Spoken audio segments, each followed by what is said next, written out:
The evolution of technology. Diversity, necessity, and evolution diversity. The rich and bewildering diversity of life forms inhabiting the Earth has intrigued humankind for centuries. Why should living things appear as paramecia and hummingbirds, as sequoia trees and giraffes? For many centuries, the answer to this question was provided by she creationists. They claimed that the diversity of life was a result and expression of God's bountiful nature. In the fullness of his power and love, he chose to create the wonderful variety of living things we encounter on our planet. By the middle of the 19th century, and especially after the publication of Charles Darwin's Origin of Species in 1859, the religious explanation of diversity was challenged by a scientific one. According to this new interpretation, both the diversification of life at any given moment and the emergence of novel living forms throughout time were the result of an evolutionary process. In support of Darwin's theories, biologists have proceeded to identify and name more than 1.5 million species of flora and fauna, and have accounted for this diversity by means of reproductive variability and natural selection. Another example of diversity of forms on this earth, however, has been often overlooked or too readily taken for granted: the diversity of things made by human hands. To this category belongs the vast universe of objects used by humankind to cope with the physical world, to facilitate social intercourse, to delight our fancy, and to create symbols of meaning. Because distinct species cannot be identified with any precision among items of human manufacture, obtaining an accurate count of the different kinds of made things is difficult. A very rough approximation of that figure can be reached by using the number of patents granted as an indicator of the diversity of the made world. In the United States alone, more than 4.7 million patents have been issued since 1790. If each of these patents is counted as the equivalent of an organic species, then the technological can be said to have a diversity 3 times greater than the organic. Although faulty at several points, this attempt at measuring comparative diversification suggests that the diversity of the technological realm approaches that of the organic realm. The variety of made things is every bit as astonishing as that of living things. Consider the range that extends from stone tools to microchips, from water wheels to spacecraft, from thumbtacks to skyscrapers. In 1867, Karl Marx was surprised to learn, as well he might have been, that 500 different kinds of hammers were produced in Birmingham, England, each one adapted to a specific function in industry or the crafts. Figure 1.1. What forces led to the proliferation of so many variations of this ancient and common tool? Or more generally, why are there so many different kinds of things? Our attempts to understand diversification in the made world, or even to appreciate its richness, have been hampered by the assumption that the things we make are merely so many instruments, enabling us to cope with the natural environment and maintain the necessities of life. Traditional wisdom about the nature of technology has customarily stressed the importance of necessity and utility. Again and again, we have been told that technologists through the ages provide humans with the utilitarian objects and structures necessary for survival. Because necessity and utility alone cannot account for the variety and novelty of the artifacts fashioned by humankind, we muse seek other explanations, especially ones that can incorporate the most general assumptions about the meaning and goals of life. This search can be facilitated by applying the theory of organic evolution to the technological world. The history of technology, a discipline that focuses on the invention, production, and uses of material artifacts, benefits from the application of an evolutionary analogy as an explanatory device. A theory that explains the diversity of the organic realm can help us account for the variety of made things. This venture does have its pitfalls, however. As poet E. Cummings warned, "A world of made is not a world of born." The evolutionary metaphor must be approached with caution because there are vast differences between the world of the made and the world of the born. One is the result of purposeful human activity, the other the outcome of a random natural process. One produces a sterile physical object, the other a living being capable of reproducing itself. Emphatically, I do not propose the establishment of a one-to-one correspondence between these markedly different domains.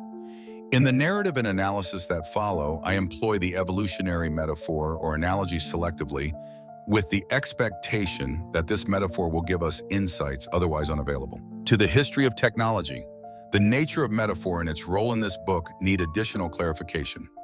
Metaphors are not ornaments arbitrarily superimposed on discourse for poetic purposes. Metaphors or analogies are the heart of all extended analytical and critical thought. Without metaphors, literature would be barren, science and philosophy would scarcely exist, and history would be reduced to a chronicle of events. Historians have long relied on metaphors in interpreting the past, especially organic metaphors invoking birth, growth, development, maturity, health, disease, senescence, and death.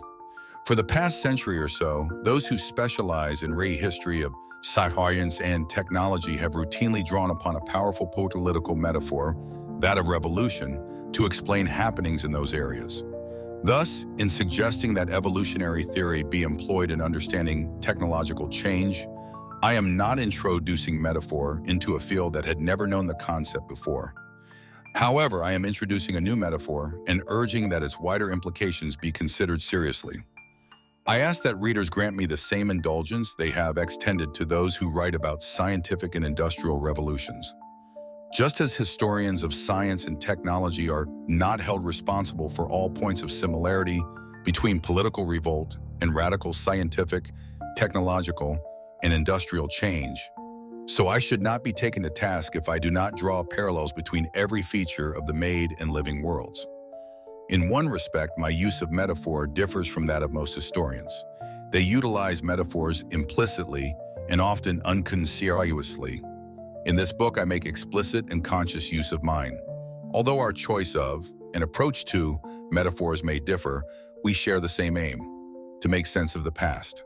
Necessity, a well-known Aesop's fable, is particularly relevant to the discussion of technology, diversity, and necessity. Once upon a time, wrote figure Lieutenant, artifactual diversity as reflected in the forms of hammers used by English country craftsmen. I, A, B, C, D, E. Stonemasons' hammers used to break, cut, square, and dress unstone. F.G. Carpenter's hammer with strengthened head. Idiom. Curved hammer head, used to protect wood surface when driving a nail. J. General woodworking hammer. K. Straight peen blacksmith's hammer. L.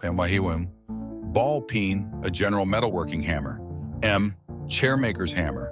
N. Horseshoeing hammer, 2 views. IJ. A. Head of claw hammer used to withdraw nails. B. Slater's pick hammer. C. Lath hatchet. D. Cooper's nailing adze used on barrel hoops. E. Butter firkin used to open and close butter casks. F.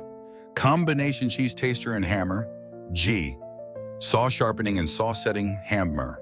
Cheyenne. Upholsterer's or saddlett's hammer. J.K. Shoemaker's hammers. Source: Percy W. Blandford. Coxswain Craft Tools, Newton Abbott, 1974. pp. 49-55. Aesop, a crow about to die of thirst, came upon a tall pitcher partially filled with water. He tried again and again to drink from it, stooping and straining his neck, but his short beak could not reach the surface of the water. When he failed in an attempt to overturn the heavy vessel, the bird despaired of ever quenching his thirst. Then he had a bright idea. Seeing loose pebbles nearby, the crow began dropping them into the pitcher.